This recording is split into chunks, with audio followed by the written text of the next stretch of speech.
STR எனப்படும் ரஹ்மா ரொக்க உதவி தொடர்பில் வாட்ஸ்அப்பில் தற்போது வைரலாகி வரும் தகவலை பொதுமக்கள் நம்பி ஏமாறக்கூடாது.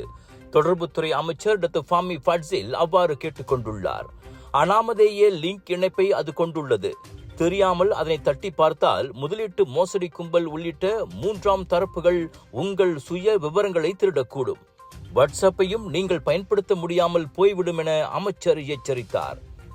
எந்த ஒரு அரசாங்க உதவிகள் குறித்த தகவல்களையும் பொதுமக்கள் தொடர்புத்துறை அமைச்சின் அதிகாரப்பூர்வ இணையதளத்தில் சென்று சரிபார்த்துக் கொள்ளலாம் என்றார் அவர்.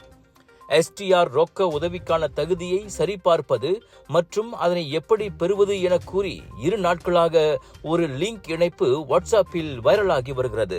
GM Indians பெருமையுடன் வழங்கும் Nagara Sammilan international Indian expo 23 27 April வரை Seremban Prima Seremban KTM stations எதிர்ப்புறம் ஷாப்பிங் செய்ய ஃபுட் ஃபெஸ்டிவலில் 100க்கும் அதிகமான உணவுகளை ரசிக்க திரண்டு வாருங்கள்.